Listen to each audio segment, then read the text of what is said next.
Hello everyone. ये lecture आपके BSc second year के स्टूडेंट्स के लिए है और इसमें हम बात कर रहे हैं आपके ऑप्टिक्स की, जो आपका पेपर सेकंड है।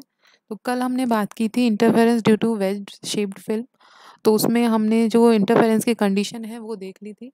और आज जो हम बात करेंगे फ्रिंज विड्थ, तो फ्रिंज विड्थ कैसे हम कैलकुलेट करेंगे उसकी हम बात करेंगे। आज हम वेज्ड फिल्म के लिए फ्रिंज विड्थ निकालेंगे। तो फ्रिंज विड्थ आपकी क्या चीज़ होती है? विड्थ होती है चौड़ाई। फ्रिंज की चौड़ाई आपकी कैसे निकालेंगे? तो ये आपका ओ ए, ये आपकी फिल्म थी जो एंगल थीटा था। एक्स एन डिस्टेंस पे आपकी कोई फ्रिंज बन रही है और इधर इसकी मोटाई क्या है? टी है। ठीक है। फ्रिंज विड्थ आपकी क्या होती है? जैसे दो फ्रिंज है, मान लो ये आपके ब्लैक कलर की फ्रिंज है, तो दो ब्लैक कलर की फ्रिंज के बीच की जो डिस्टेंस होगी, या फिर आपके वाइट जो फ्रिंज होगी, डार्क फ्रिंज या फिर वाइट फ्रिंज के बीच की जो आपकी डिस्टेंस होगी, दो कंसेक्यूटिव, ठीक है, दो आसपास की, ये मान लो आपकी फ्रिंज है, मान लो ये डार्क फ्रिंज है, ये ब्लैक कलर की है, तो इनके बीच की जो डिस्टेंस होगी उसको आप क्या बोलते हो? फ्रिंज विड्थ आप बोलते हैं। तो इसकी वैल्यू हमें निकालनी है। तो एक्स एन, इस इधर से आप क्या लेंगे? टी आपकी क्या है? चौड़ाई है। तो टी की वैल्यू आपकी क्या आ जाएगी? ये आपका आ जाएगा टेन थीटा। अगर आप निकालेंगे तो आपका आएगा टी अपॉन एक्स एन, और यहाँ से आप T is equals to X N tan theta, ये लिख सकते हैं। और कल जो हमने बात की थी वो आपके क्या आ रहा था?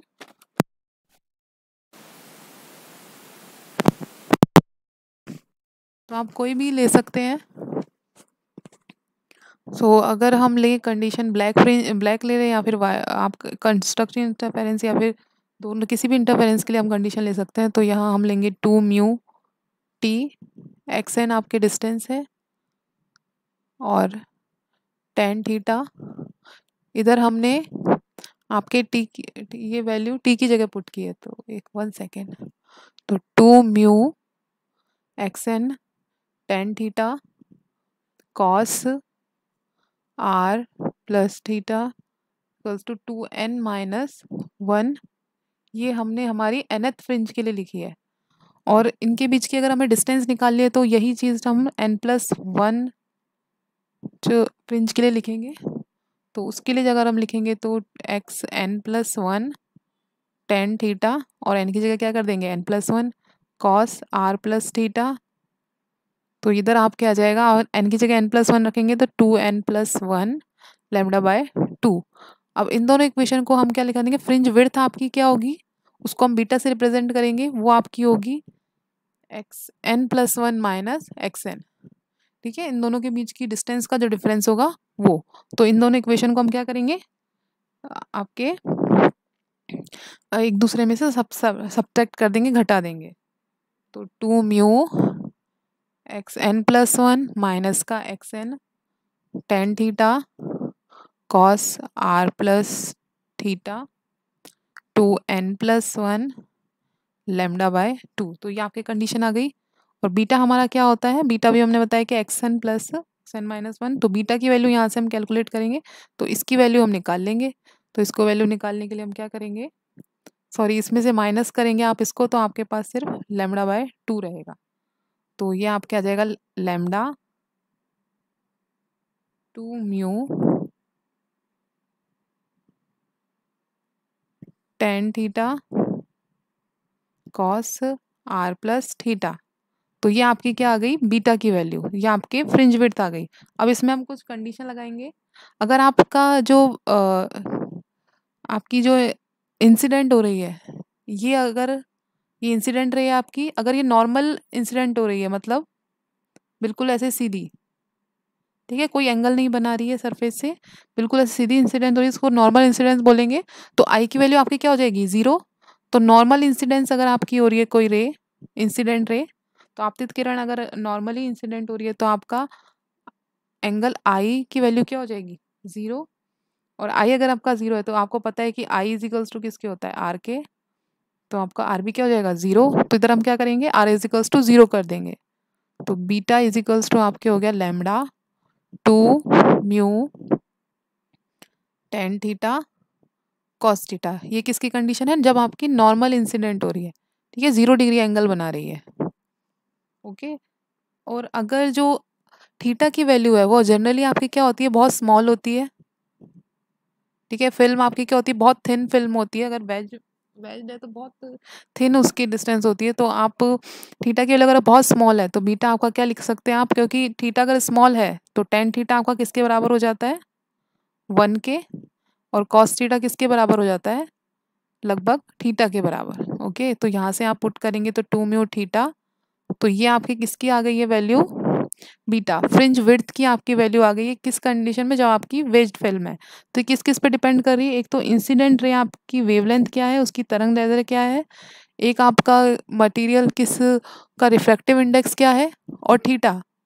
ठीक है, तो जो एंगल बना रही है वेज्ड फिल्म वो कितना एंगल बना रही है, ठीक है, जो दो सरफेस है उनके बीच में एंगल कितना है उस पर डिपेंड कर रही है आपकी फ्रिंज विड्थ। ओके, तो ये चीज़ हमारी कंप्लीट हो गई। पिछले लेक्चर में हमारी एक चीज़ रह गई थी, जो ये फिल्म थी जिसमें हमने दोनों जो डिस्टेंस थी जो आपके, वो क्या थी? टी थी, ठीक है, पैरेलल जो थी। इसमें हमने रिफ्लेक्टिव रेज के कारण तो इंटरफेरेंस निकाल लिया था, लेकिन हमारा इसके कारण रह गया था जो आपकी ट्रांसमिट रेज है। तो ट्रांसमिट रेज आपकी कौन सी है? डी एम और जी एन है। तो हमें वही चीज़ करनी है जो हमने रिफ्लेक्टिव रेज के लिए की थी। तो इस पॉइंट को मैं एम दे देती हूँ। ओके, और हमें क्या निकालना है? पाथ डिफरेंस निकालना है, और पाथ डिफरेंस के इक्वल करके हमको कंडीशन पुट करनी है। तो सबसे पहले हम क्या निकालेंगे? पाथ डिफरेंस निकालेंगे। तो इंटरफेरेंस ट्रांसमिशन लाइन जो आपकी डीएम और जीएन है वो क्या करती है? कोहेरेंट ट्रांसमिशन लाइन है। तो इनका पाथ डिफरेंस हम निकालेंगे। तो पाथ डिफरेंस आप कैसे लिख सकते हो? सो पाथ डिफरेंस आप कैसे लिख सकते हैं? पाथ डिफरेंस को हम रिप्रेजेंट करते हैं किससे? डेल्टा से। तो ये आपका आएगा डी ई प्लस ई जी। किस में है ये पार्ट? फिल्म में है, ठीक है, माइनस का डीपी इन एयर। ठीक है, तो इसको कैसे लिख सकते हैं? इसका रिफ्लेक्टिव इंडेक्स क्या होगा? म्यू डी ई प्लस ई जी माइनस का डीपी। तो अब हमें इसे सॉल्व करना है सिंपली, और सॉल्व करके क्या करना है? हमारे कंडीशन पुट करनी है। तो हमारा किसके कारण निकलेगा? ट्रांसमिट लाइट के कारण। तो हम ये देख लेते हैं कि हमारी कौन कौन सी है। तो ये आपका रिफ्लेक्टिव इंडेक्स अगर आप देखेंगे तो देखो, एक तो ये पाथ ट्रेवल कर रही है एक्स्ट्रा, और इसमें से हमने किसको माइनस करना है? इसको माइनस करना है। ओके, तो हमें क्या निकालना है? इसके लिए हम जो है इसको सॉल्व करेंगे। तो जैसे हमने पहले सॉल्व किया था रिफ्रैक्टिव रेज के लिए, उसी तरह हम सॉल्व करेंगे इसको। तो सबसे पहले जो हमें काम करना है वो हम कौन से इसकी बात करेंगे? त्रिभुज की। तो सबसे पहले हम बात करेंगे डी, इस पॉइंट को मैंने एम ले लिया, ये आपने, ये पहले डायग्राम हमने समझ ही लिया था।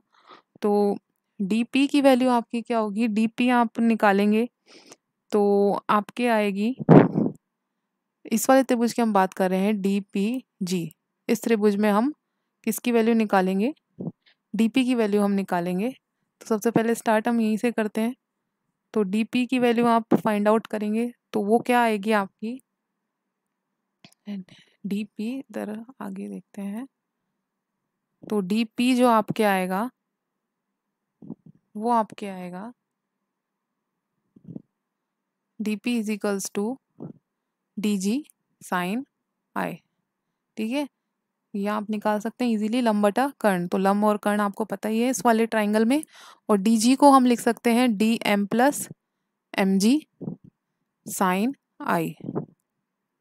ठीक है, तो हम डायग्राम में देख लेते हैं कि क्या चीज़ है हमारे। तो डी जी को हमने क्या लिखा है? इसको दो हिस्से में बांट दिया, डी एम और एम जी। अब इन दोनों ट्राइंगल में आप अगर देखें तो देखो ये वाला एंगल सेम है, ये दोनों एंगल सेम है 90 डिग्री, और ये आपकी भुजा क्या है? कॉमन है। ठीक है, तो ये आपका समरूप त्रिभुज हो गया। ओके, तो समरूप त्रिभुज से आप क्या कर सकते हैं? तो आपके क्या होंगे? इसकी दोनों भुजाएं भी आपके क्या होंगी? सारी भुजाएं भी क्या होंगी? सेम होंगी। तो D M is equals to किसके हो जाएगा? आपके एम जी के।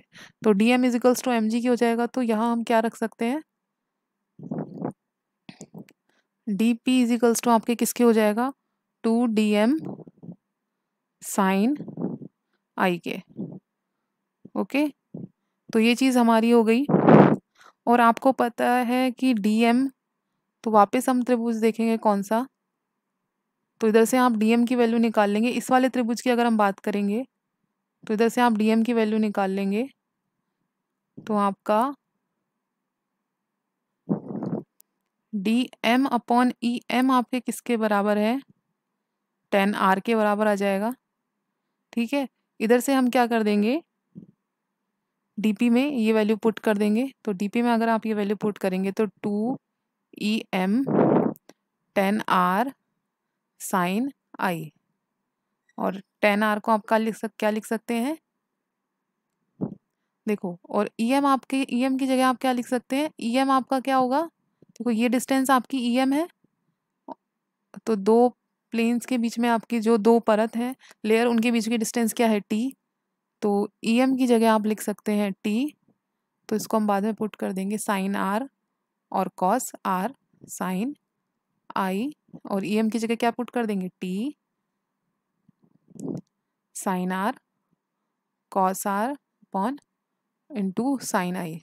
तो म्यू आपका क्या होता है, sine I upon sine R, तो यहाँ से आप साइन आई की वैल्यू पुट कर देंगे, तो 2 mu T sine square R upon cos R. ठीक है, तो ये आपकी किसकी वैल्यू आ गई, ये आपकी डीपी की वैल्यू आ गई है, 2 mu T sine I sine square R upon cos R, ये आपकी वैल्यू आ गई है। अब हमें क्या करना है, इसकी वैल्यू निकालनी है। डीपी की वैल्यू हमारे पास आ गई है, डीपी की वैल्यू हमारे पास ये आई है। ओके, अब हमें किसकी वैल्यू निकालनी है, म्यू डीई प्लस ईजी। तो अगर हम देखेंगे तो अगर आप देखें डीई प्लस ईजी, तो आपका डीई कहाँ है, डीई प्लस ईजी, तो ये दोनों आपकी क्या होंगी, इक्वल होंगी, तो इनको किसी के भी बराबर लिख लो। तो आप इसको लिख सकते हैं म्यू 2 डी ई जी, तो क्योंकि आपका डी ई बराबर किसके है, ई जी की, क्योंकि आपके दोनों त्रिभुज क्या है, समरूप है, तो आप इनको इक्वल लिख सकते हैं। और जैसे आप डी ई की वैल्यू अगर आप पुट करेंगे तो आपका डी ई क्या आ जाएगा, टी कॉस आर, सॉरी इसको 2 म्यू टी कॉस आर, तो आपके पास ये आ गई वैल्यू इसकी। अब दोनों अगर आप पुट करेंगे तो आपके डेल की वैल्यू क्या आ जाएगी, 2 म्यू टी, सॉरी ये आपके वैल्यू ये नहीं आएगी, आपके वैल्यू आएगी, ये आपके पास जो वैल्यू आएगी अपॉन में आएगा कॉस आर, तो 2 mu T upon cos R, ये आपके इस टर्म की वैल्यू आएगी अगर आप इसको सॉल्व करेंगे तो। और अगर आप ये वैल्यू पुट करेंगे तो 2 mu T upon cos R minus 2 mu T sine square R upon cos R, तो यहाँ से जो आपके डेल की वैल्यू आएगी वो आपकी आएगी del 2 mu T cos R. ठीक है, तो ये आपका पाथ डिफरेंस आ गया। अब हमें कंस्ट्रक्टिव इंटरफेरेंस और आपके संपोषी और विनाशी व्यतिकरण के लिए कंडीशन लिखनी है, तो वो आपके क्या आएगी, कंडीशन ब्राइट फ्रिंज के लिए और डार्क फ्रिंज के लिए। तो ब्राइट फ्रिंज आपकी कब मिलेगी, क्योंकि इसमें स्टॉक आपका एक्स्ट्रा टर्म जो लैम्डा प्लस आप λ/2 करते थे, एक पार्ट डिफरेंस ऐड करते थे, वो नहीं करेंगे, क्योंकि वो आपके किसके लिए होती है, जब आपका रिफ्लेक्शन किसकी वजह से हो रहा होता है, डेंसर मीडियम से हो रहा होता है। ठीक है, अब हम सेकेंड लेयर से बात कर रहे हैं, तो ये वाला मीडियम डेंसर है और ये रियरर है, ये सघन है और ये विरल है, तो इसमें हमारा जो एक्स्ट्रा टर्म आ रही थी वो आपके नहीं आएगी। तो सिंपली आपके del is equals to 2 mu T cos R, ये आपको मिलेगा। आप मैक्सिमम और मिनिमम की कंडीशन लगा देंगे, तो ब्राइट फ्रिंज के लिए, ब्राइट फ्रिंज कब मिलती है, जब आपके कंस्ट्रक्टिव इंटरफेरेंस होता है, जब आपको उसको आप मैक्सिमम बोलते हैं। तो कंस्ट्रक्टिव इंटरफेरेंस के लिए आपके क्या हो सकती है, डेल इज इक्वल्स टू आपके क्या होना चाहिए, एन लैम्डा के बराबर होना चाहिए, तो ये पुट कर देंगे 2 mu T cos R is equals to N lambda. तो ये आपके मैक्सिमा के लिए या फिर ब्राइट फ्रिंज के लिए कंडीशन हो गई। और डार्क फ्रिंज के लिए आपकी कंडीशन क्या होती है, जब आपका विनाशी व्यतिकरण होता है। तो विनाशी व्यतिकरण कब होगा, जब डेल की वैल्यू पाथ डिफरेंस आपका 2n+1 λ/2 इसके बराबर होगा। तो ये अगर आप डेल की वैल्यू पुट करेंगे तो 2 mu T cos r is equals to 2n+1 λ/2। तो ये आपके पास आ जाएगी और n इज इक्वल्स टू 0 1 2 3 है। तो ये आपके कंडीशन आ जाएगी ब्राइट फ्रिंज के लिए और डार्क फ्रिंज के लिए। अगर आप ध्यान से देखेंगे तो जो आपके रिफ्लेक्टिव रेज के कारण आई थी वो बिल्कुल उल्टा आई थी। ये वाली कंडीशन आपके ट्रांसमिटेड रेज के लिए तो क्या आती है, ये वाली कंडीशन आपके रिफ्लेक्टिव रेज में, ये वाली कंडीशन आपके आती है आपके ब्राइट फ्रिंज के लिए, ठीक है। और ये वाली कंडीशन आती है आपके उल्टा आता है, मतलब ये आपके आती है डार्क फ्रिंज के लिए। तो रिफ्लेक्टिव रेज में आपके जहाँ पर रिफ्लेक्टिव रेज के कारण जहाँ आपको मिनिमम मिलेगा वहाँ ट्रांसमिटेड रेज के कारण आपको मैक्सिमम मिलेगा। तो ऐसे ये दोनों एक दूसरे के उल्टा आता है, ठीक है।